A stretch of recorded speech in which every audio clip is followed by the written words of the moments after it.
Hello everyone, welcome back. In this video we will see biological molecules. इससे पहले भी discuss biomolecules बहुत detail के अंदर। We had a playlist on this channel, so you can definitely check that out. वहाँ पे हमने क्या किया था, बहुत डिटेल के अंदर स्क्रैच से, ज़ीरो से हर चीज़ डिस्कस की थी। बट इस कोर्स के अंदर ये डिफरेंस होगा कि यहाँ पे हम लोग टू द पॉइंट कंसाइजली बात करेंगे, यानी कि वो थोड़ा सा बिगिनर्स बायोलॉजिकल मॉलिक्यूल्स है, जहाँ पे हमने बिल्कुल एकदम शुरू से बात की थी। यहाँ पे थोड़ा सा एडवांस, अगर नहीं भी पढ़ा हो आपने, कुछ भी आपको आइडिया नहीं है बायोमॉलिक्यूल के बारे में, तो फिर भी आप ये देख सकते हो।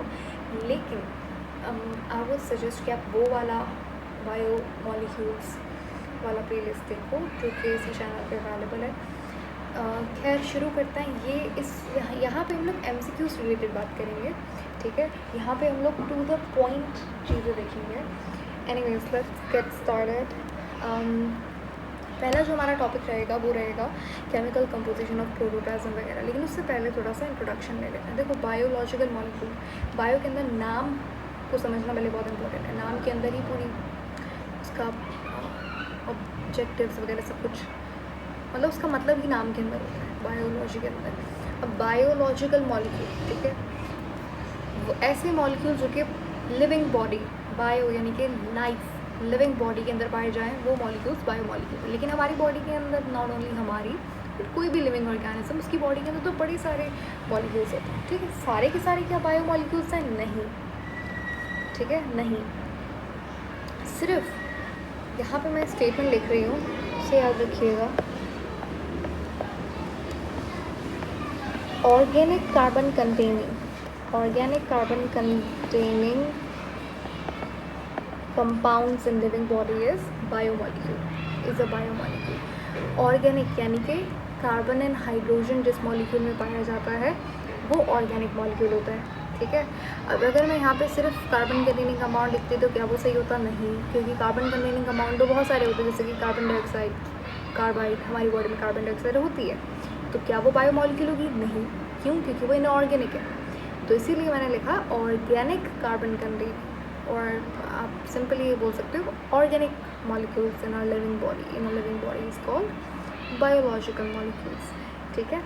तो बायोलॉजिकल मॉलिक्यूल्स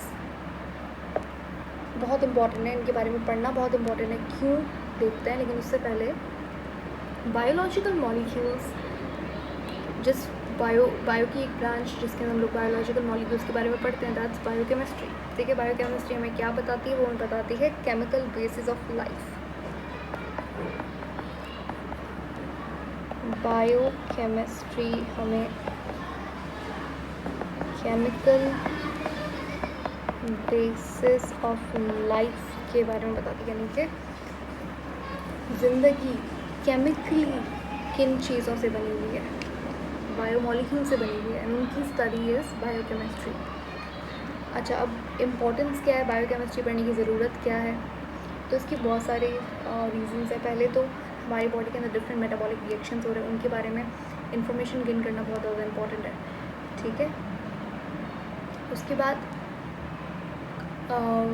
बायोकेमिस्ट्री में बताती है कि कोई भी अब नॉर्मल रिएक्शन एक डिज़ीज़ कॉज कर सकता है, ठीक है।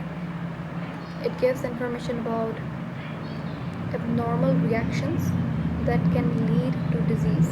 और उसके बाद biochemistry tells you about the treatment and equipment used to treat that disease। उस बीमारी को ट्रीट करने के लिए जो सोल्यूशन है वो भी हम लोग बायोकेमिस्ट्री से हासिल कर सकते हैं। तो ये कुछ इम्पोर्टेंस के बारे में बातें थी कि बायोकेमिस्ट्री की इंपॉर्टेंस क्या है, ठीक है। अभी तक लेक्चर हमने शुरू भी नहीं किया, अब हम लोग शुरू करने जा रहे हैं। तो मेन हमारा आज का टारगेट है that's biological molecules in protoplasm, ठीक है। पहले तो प्रोटोप्लाज्म होता क्या है,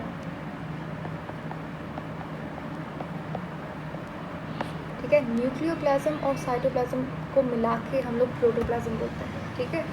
सेल है, ठीक है। सेल के अंदर क्या है? सेल के अंदर न्यूक्लियस है, यहाँ पे इसे आप बोलते हो साइटोप्लाज्म। यहाँ पे अगर ये प्लांट सेल है तो उसके पास सेल वॉल भी होगी और सेल मेम्ब्रेन भी होगी, ठीक है। तो इन दोनों को मिला के आप प्रोटोप्लाज्म बोलते हो। अगर मैं सेल वॉल सेल मेम्ब्रेन को हटा दूँ और न्यूक्लियोप्लाज्म, न्यूक्लियस के अंदर जो फ्लूइड होता है वो न्यूक्लियोप्लाज्म और साइटोप्लाज्म को कंबाइन करके हम लोग क्या बोलते हैं, प्रोटोप्लाज्म। ठीक है, प्रोटोप्लाज्म की जो केमिकल कंपोजिशन है उसके बारे में पढ़ना ज़रूरी है, क्योंकि जो बायोमोलिक्यूल्स हैं वो यहीं पे पाए जाते हैं। बायोमोलिक्यूल से बनी हुई चीज़ें यहीं पे पाई जाती हैं। अगर आप प्रोटोप्लाज्म को लो, जो कि सेल का बड़ा इंपॉर्टेंट पार्ट है, प्रोटोप्लाज्म के अंदर 70 to 90% वाटर होता है, पानी होता है। ठीक है, अगर आप इस पानी को एवापोरेट कर देते हो, इस पानी को अगर आप हटा दो, तो पीछे जो सेल का जितना भी उसका रिमेन होगा, that would be dry weight. ठीक है, उसे क्या बोलेंगे, ड्राई वेट। सही है। अब हमने पानी जब रिमूव किया, क्योंकि प्रोटोप्लाज्म के अंदर मेजरली था ही पानी, 70 to 90% वॉज वाटर। अब जब हमने वो ही निकाल दिया तो पीछे जो वेट बचा, पीछे जो मास बचा आपको, उसे हमने बोल दिया ड्राई वेट। अब ड्राई वेट क्या चीज़ है, क्योंकि देखो साइटोप्लाज्म के अंदर हमें पता है पानी तो है, साइटोप्लाज्म के अंदर एक जेली लाइक सब्सटेंस होता है जिसे साइटोसोल बोलते हैं, बाकी सेल ऑर्गेनल्स होता है। अब साइटोसोल के अंदर मेनली पानी होता है, पानी हमने इवापोरेट कर दिया तो पीछे ड्राई वेट बचा, यानी कि क्या बचे, सेल ऑर्गेनल्स। ठीक है, इस ड्राई वेट के अंदर क्या होते हैं, सेल ऑर्गेनल्स। और ये सेल ऑर्गेनल्स किससे बने हुए होते हैं, बायो मॉलिक्यूल से बने हुए होते हैं। ठीक है, अच्छा अब यहाँ पे अगर आप देखो तो यहाँ पे यही कह रहे हैं कि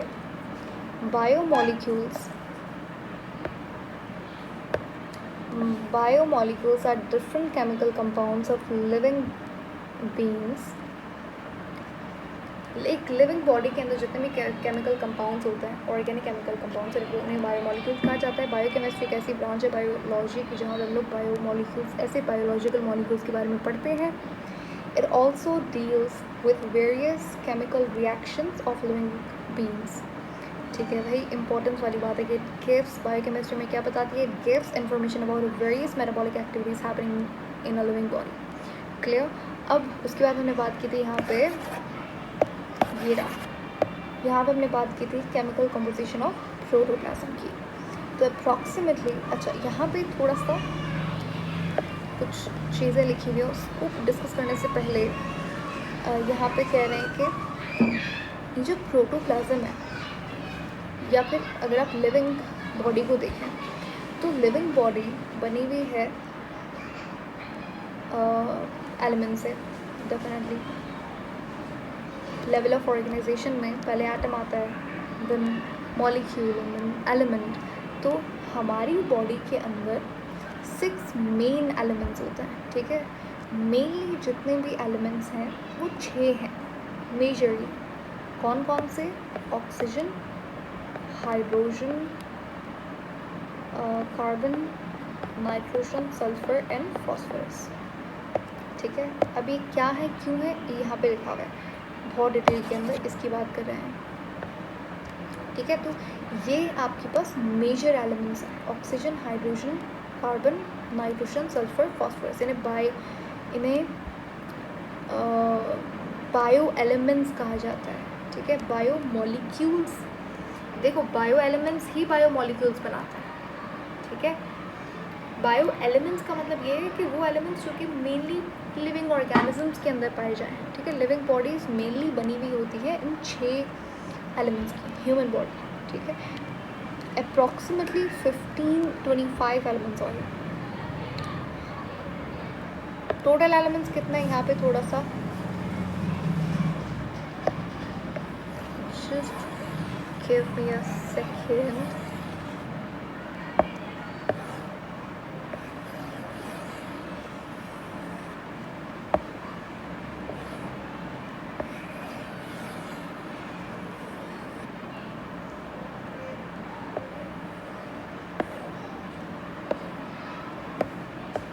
ठीक है,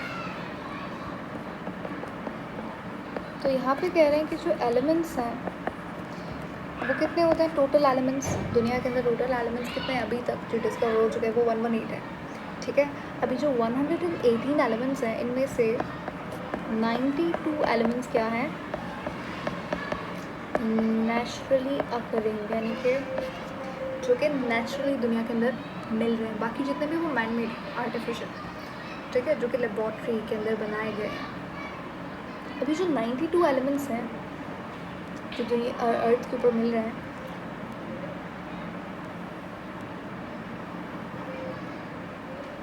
अप्रॉक्सीमेटली 25 एलिमेंट्स, ये 92 एलिमेंट्स से 92 एलिमेंट्स में से कुछ 25 एलिमेंट्स लिविंग बॉडी के अंदर मिलते हैं। लिविंग बॉडी यहाँ पे ह्यूमन की बात नहीं हो रही, सारे लिविंग ऑर्गेनिजम्स की बात हो रही है, ठीक है। सिर्फ 25 elements are found in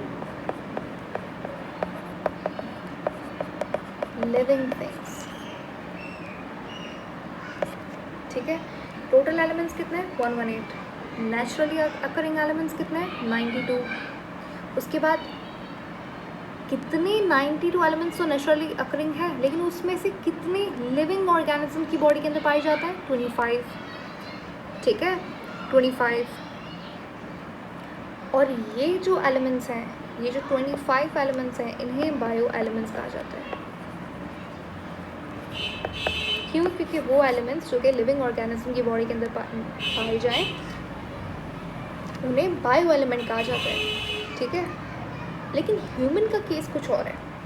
human body के अंदर सिर्फ 25 एलिमेंट नहीं मिलते, उससे कम मिलते हैं, ठीक है। यहाँ पे तो लिविंग यानी कि हर किसी की बात होती है, जितना भी लिविंग ऑर्गेनिज्म है, बैक्टीरिया से लेके प्लांट, फंजाई, हर किंगडम की बात हो रही है यहाँ पे, ठीक है। लेकिन अगर आप लिविंग बॉडी की बात करो तो लिविंग बॉडी में क्या होता है कि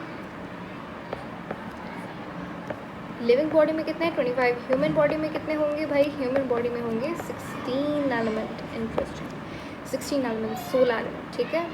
ह्यूमन बॉडी के अंदर कितने होंगे? 16। इनमें से 16 एलिमेंट्स जो ह्यूमन बॉडी के अंदर होंगे। लेकिन बहुत सारे, जैसे फॉर एग्जांपल एक एलिमेंट मैं अगर ले लूँ, कोई भी एलिमेंट ले लो, जैसे कि मैग्नीशियम एग्जांपल ले लेती हूँ, ठीक है। मैग्नीशियम देखो हमारी बॉडी में मिलता है, ये एक सिर्फ एग्जांपल है, एग्जांपल की तरह ही लेना। तो मैग्नीशियम अभी के लिए सपोज मैग्नीशियम एक ऐसा एलिमेंट है जो कि प्लांट के अंदर मिलता है लेकिन ह्यूमन बॉडी के अंदर नहीं मिल रहा, ठीक है। समझ आ रही है बात कि 25 एलिमेंट्स, कुछ एलिमेंट्स ऐसे हो सकते हैं जो कि बैक्टीरिया के अंदर है, ह्यूमन बॉडी के अंदर नहीं होंगे, ठीक है। क्यों? क्योंकि 25 एलिमेंट्स ऐसे हैं जो कि लिविंग बॉडी के अंदर मिल रहे हैं, लेकिन ह्यूमन बॉडी के अंदर सिर्फ 16 मिलेंगे उन 25 में से, ठीक है। I hope now it makes sense. अच्छा, उसके बाद यहाँ पे कह रहे हैं कि these elements can be classified on the basis of their proportion in living organisms, यानी कि ये जो 16 not only human body but ये जो एलिमेंट्स हैं हम लोग क्लासीफाई करते हैं इनकी प्रोपोर्शन, इनकी क्वांटिटी के बेसिस के ऊपर कि अच्छा ये एलिमेंट ज़्यादा मिल रहा है। जैसे कि मैंने बताया था कि ये 6 एलिमेंट्स हमारी बॉडी में मेजरली मिलता है, तो इनका एक क्लासिफिकेशन कर दिया कि ये एलिमेंट ज़्यादा मिलता है, ये एलिमेंट कम मिलता है, ठीक है। तो हमने क्या किया, इन एलिमेंट्स को कैटेगराइज कर दिया। कैसे अब करोगे इन्हें कैटेगराइज? कि प्रोटोप्लाज्म की बात हो रही है, देखो सेलुलर लेवल पे आ जाओ कि सेलुलर सेल में प्रोटोप्लाज्म होता है, ठीक है। अब प्रोटोप्लाज्म के अंदर 99% जो एलिमेंट्स पाए जाते हैं उन्हें बोलेंगे मेजर बायो एलिमेंट्स, ठीक है। ये जो आप 16 देख रहे हो, ये क्या है, खुद क्या है, बायो एलिमेंट्स हैं। 16 बायो एलिमेंट्स हैं। अब 16 बायो एलिमेंट्स में से कुछ कम होंगे, कुछ ज़्यादा होंगे। जो ज़्यादा होंगे उन्हें बोलेंगे मेजर बायो एलिमेंट, ठीक है, मेजर बायो एलिमेंट। और कुछ कम होंगे उन्हें बोलेंगे माइनर बायो एलिमेंट, ठीक है। जो मेजर बायो एलिमेंट है वो कितना होगा? 99% होगा। कहाँ पे? Protoplasm. 99% of protoplasm will be made by major bio element, ठीक है। और 1%, only 1% of the protoplasm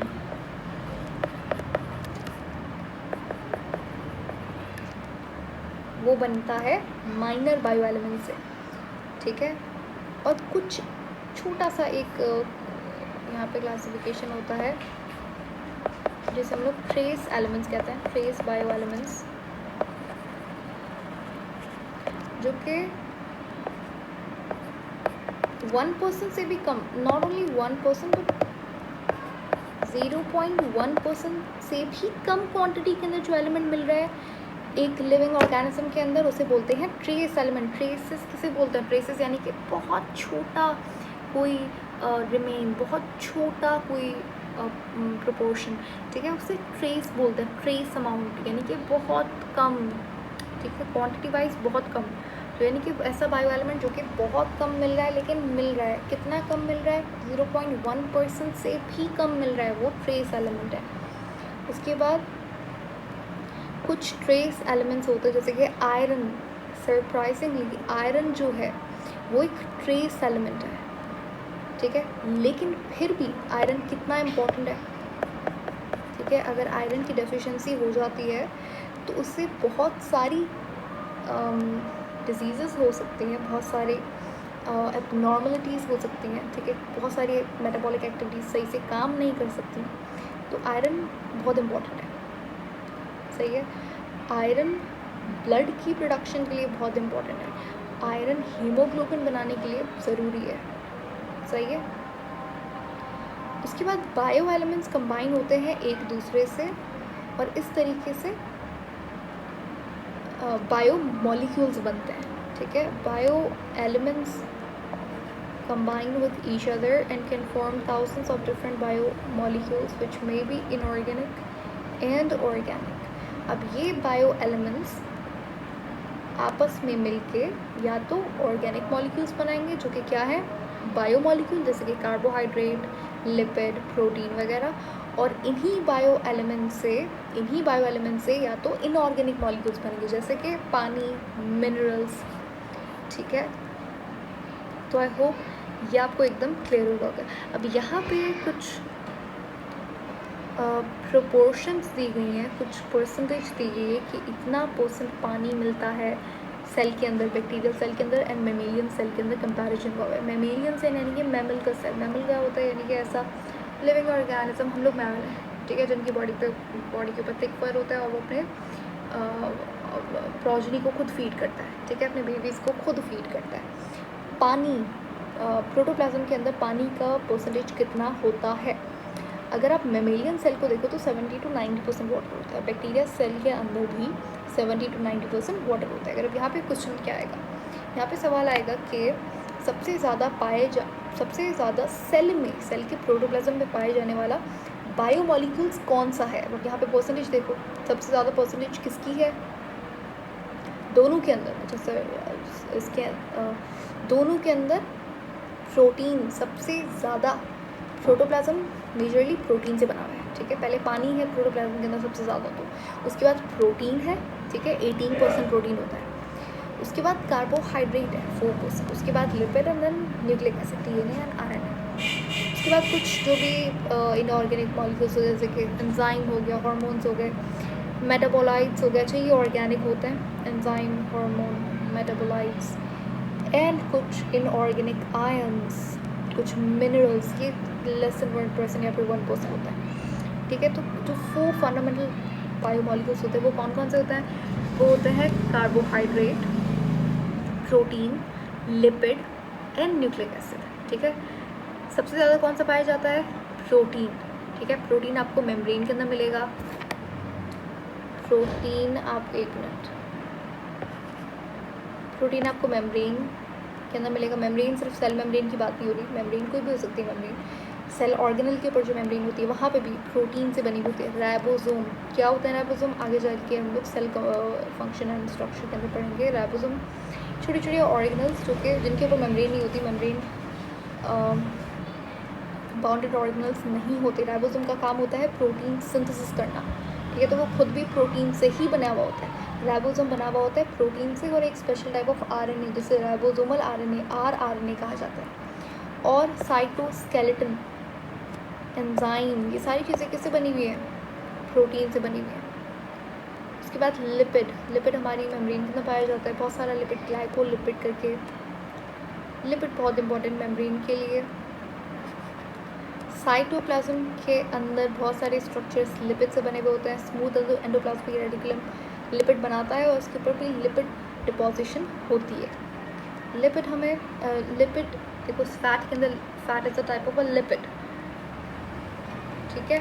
fat क्या करता है, एनर्जी को रिजर्व करता है, एनर्जी को स्टोर करता है, ठीक है, और शेप देता है, प्रोटेक्ट करता है सेल्स को और उन्हें इंसुलेशन प्रोवाइड करता है। ठंडी है तो लिपिड फैट लेयर आपको क्या करेगी, इंसुलेशन प्रोवाइड करेगी, हीट थर्मल एनर्जी भी प्रोवाइड करेगी। और जो न्यूक्लिक एसिड है जैसे कि डीएनए जो क्रोमोसोम के अंदर प्रेजेंट होता है वो सेल की एक्टिविटी को कंट्रोल करता है। न्यूक्लियस क्या कहते हैं, न्यूक्लियस को central controller of the cell, ठीक है, ब्रेन ऑफ द सेल। तो जो न्यूक्लिक एसिड है जैसे कि अब डीएनए क्या है, वो कंट्रोल करता है सेल की एक्टिविटी को, लेकिन आरएनए आपको न्यूक्लियोप्लाज्म, देखो न्यूक्लियोप्लाज्म, न्यूक्लियस के अंदर पाए जाने वाला फ्लूइड न्यूक्लियोप्लाज्म, सेल के अंदर पाए जाने वाला फ्लूइड न्यूक्लियस के बाहर साइटोप्लाज्म। तो आरएनए आपको न्यूक्लियोप्लाज्म के अंदर मिलेगा, साइटोप्लाज्म के अंदर भी मिलता है। कैसे, आरएनए, राइबोसोमल आरएनए, राइबोसोम भी आरएनए से बना हुआ होता है। तो आरएनए क्या करता है, आरएनए भाई डीएनए से इंफॉर्मेशन लेता है और प्रोटीन बनाता है, ठीक है। तो ये हमारे पास 4 मेन बायोमॉलिक्यूल्स। अब अभी आज हमने बायो एलिमेंट्स के बारे में पढ़ा, ठीक है। आगे हम लोग बायोमॉलिक्यूल्स के बारे में पढ़ेंगे कि बायोमॉलिक्यूल्स क्या करता है। देखो बायोमॉलिक्यूल 2 तरीके के होते हैं। इंट्रोडक्शन, बायोमॉलिक्यूल्स या तो मेजर होता है या तो माइक्रो होता है, फिर माइक्रो होता है। मैक्रो बड़ा, माइक्रो छोटा, साइज़ के अंदर साइज़ की बात हो रही है। एक रेफरेंस पॉइंट है आई थिंक 1000 डाल्टन। तो 1000 डाल्टन से जो छोटे होंगे, जो बड़े होंगे 1000 डाल्टन से, वो होंगे मैक्रो मॉलिक्यूल, और जिससे छोटे होंगे वो बायो माइक्रो मॉलिक्यूल, ठीक है। तो इसे हम लोग पढ़ेंगे आगे चल के, बट आज हमने कुछ भी नहीं, आज हमने बहुत सिंपल सा बायो एलिमेंट के बारे में पढ़ा कि बायो एलिमेंट क्या होता है। बायो एलिमेंट ऐसा एलिमेंट जो कि लिविंग ऑर्गेनिज्म के अंदर पाया जाए वो बायो एलिमेंट है। टोटल एलिमेंट हमारे पास कितना होता है, टोटल एलिमेंट होता है 118 elements have been discovered so far. इन 118 एलिमेंट में से 92 elements are naturally occurring elements, और इन 92 एलिमेंट्स में से 25 एलिमेंट्स लिविंग बॉडी के अंदर पाए जाता है। और ह्यूमन बॉडी की बात करें तो इन नेचुरली अकरिंग एलिमेंट में से 92 एलिमेंट में से सिर्फ 16 एलिमेंट्स जो है वो ह्यूमन बॉडी के अंदर पाए जाते हैं, ठीक है। नंबर्स थोड़े से कन्फ्यूजन है। देखो 118 एंड 92 आप तो केमिस्ट्री के अंदर पढ़ते हो, लेकिन 25 आप याद रख लो कि अच्छा लिविंग, अगर लिविंग की बात करो, लिविंग वर्ल्ड की बात करो तो 25 मिलता है, ठीक है। लेकिन अगर ह्यूमन बॉडी की बात करोगे तो कितना मिलेगा, 16, ठीक है। अब इस 16 के अंदर भी आपके पास कैटेगरीज है, कुछ ज़्यादा मिलता है कुछ कम मिलता है। जो ज़्यादा मिलता है, जो 99% ऑफ प्रोटोप्लाज्म बनाता है वो मेजर बायो मॉलिक्यूल, जो 1% ऑफ प्रोटोप्लाज्म बनाता है वो माइनर बायो एलिमेंट, और जो 0.1% से भी कम मिलता है प्रोटोप्लाज्म के अंदर वो क्या है, ट्रेस बायो एलिमेंट, जैसे कि आयरन इसका अच्छा एग्जाम्पल है। लेकिन ट्रेस बायो एलिमेंट भी बहुत ज़्यादा इंपॉर्टेंट होते हैं। यहाँ पे कुछ एग्जाम्पल्स दिए हुए हैं माइनर एलिमेंट के। माइनर एलिमेंट में से यहाँ पे पोटेशियम है, सल्फर है, and then chlorine, sodium and magnesium. Trace elements में से आपका iron, copper, manganese and zinc. तो ये सारी चीज़ें। अच्छा, लेकिन ट्रेस एलिमेंट भी बहुत इंपॉर्टेंट होते हैं। देखो जिंक अगर आपकी बॉडी ज़्यादा एब्जॉर्ब कर लेती है तो भी सही नहीं है, जिंक अगर कम एब्जॉर्ब होता है तो भी सही नहीं है। तो जिंक है तो ट्रेस एलिमेंट, मिलता तो वो 0.1% से भी कम है सेल के अंदर, लेकिन कितना इंपॉर्टेंट है, ठीक है। आयरन कितना इंपॉर्टेंट है सेल के लिए, क्योंकि अगर आयरन नहीं होगा तो हीमोग्लोबिन ही नहीं बन सकता, क्योंकि हीमोग्लोबिन के अंदर होता ही 4 molecule of iron with globin protein है, ठीक है। तो ट्रेस एलिमेंट्स भी बहुत इंपॉर्टेंट है। उसके बाद यहाँ पे 6, ये जो आप 6 देख रहे हो, ऑक्सीजन, जब देख रहे हो oxygen, carbon, hydrogen, nitrogen, calcium, phosphate, phosphorus, तो यहाँ पे 7 दिए हुए हैं, 7 बायो एलिमेंट दिए हुए हैं, 7 मेजर बायो एलिमेंट दिए हुए हैं, ठीक है। लेकिन कॉमनली 6 कंसिडर किए जाते हैं, कैल्शियम को नहीं लेते, जैसे कि मैंने यहाँ पे लिखे थे, ठीक है, oxygen, hydrogen, carbon, nitrogen, sulphur and phosphorus. तो कैल्शियम को हम लोग जनरली नहीं लेते, लेकिन यहाँ पे इन्होंने मेंशन किया हुआ है इट्स फेटल, तो इस वजह से। लेकिन हाँ, मेनली हम लोग कैल्शियम को नहीं एनकाउंटर करते, it's just 6 major bio elements. I hope you are very clear now. मैंने हर चीज़ रिपीट भी कर दी, प्रोटोप्लाज्म क्या होता है कि आपको चीज़ें आनी चाहिए, प्रोटोप्लाज्म के अंदर कितनी चीज़ बायो मेजर एलिमेंट होते हैं, फिर माइनर बायो एलिमेंट कितना होता है प्रोटोप्लाज्म के अंदर, ठीक है। तो ये चीज़ मैं एमसीक्यूज़ के हवाले से इम्पोर्टेंट है। So I hope it was helpful. See you later in the next video, जहाँ पे हम लोग क्या देखेंगे, जो भी अगला इसका टॉपिक होगा वो देखेंगे।